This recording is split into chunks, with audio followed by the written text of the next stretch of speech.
अरे मेरे आज के जमाने के प्यारे दोस्तों, हमारा भी एक जमाना था। 5वीं जमात तक हम स्लेट पर जो भी लिखते थे उसे जबान से चाट कर साफ करते थे।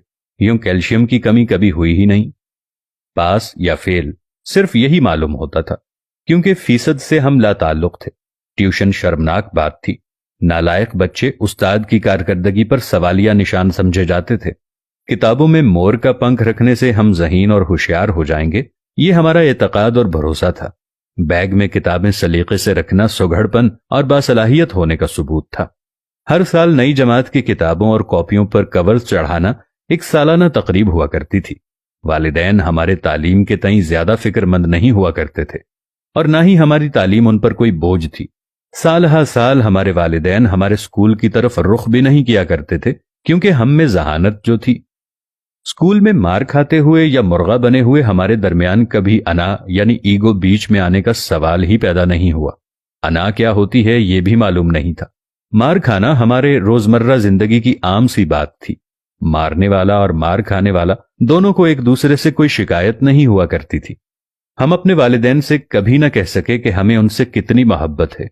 ना बाप हमें कहता था, क्योंकि आई लव यू कहना तब तक राइज नहीं था और हमें मालूम भी नहीं था, क्योंकि तब मोहब्बतें जबान से अदा नहीं की जाती थीं, बल्कि सचमुच हुआ करती थी।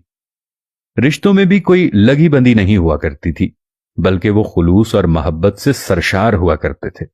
सच्चाई यही है कि हम या हमारी उम्र या जायद उम्र के सभी अफराद अपनी किस्मत पे हमेशा राजी रहे। हमारा जमाना खुशबख्ती की अलामत था। इसका मवाजना आज की जिंदगी से कर ही नहीं सकते, क्योंकि आज की जिंदगी में जितनी नफसा नफसी है, हमारे जमाने में ऐसा कभी नहीं हुआ करता था। आज की जिंदगी में हमें अपने साथ वाले पड़ोसी तक का भी मालूम नहीं है कि हमारे साथ कौन रहता है, उसके हालात कैसे हैं, उसकी गुजर बसर कैसे होती है। जबकि हमारे जमाने में जब शाम को कुछ सालन वगैरह पकता था या किसी के घर ज्यादा फल फ्रूट आ जाता था, तो एक प्लेट सालन की साथ वाले घरों में दिए जाने का रिवाज था और फ्रूट लोगों के घरों में बांटने का रिवाज था। इसी तरह एक दूसरे के घरों में पकने वाले सालन का भी पता होता था। आज हमें यह भी मालूम नहीं है कि कौन कितने बहन भाई हैं और उनके क्या क्या दोस्त अहबाब हैं, जबकि पहले हमें दोस्तों के दोस्तों तक का भी मालूम होता था। न जाने वो जमाना कहां चला गया। हमारा इतना सुकून वाला जमाना था, जबकि आज तो खून खराबे में नफ्सा नफसी के दौर में किसी को यह भी मालूम नहीं कि किसी के घर में कितने फाके हैं और कौन कितनी अय्याशी कर रहा है। अल्लाह हमारे मुल्क पर अपना रहमो करम फरमाए और हमारा वो जमाना जो गुजर गया है, इस जमाने की याद में हमें अपने लोगों से अच्छे ताल्लुकात उस्तवार करने की तौफीक अता फरमाए। आमीन।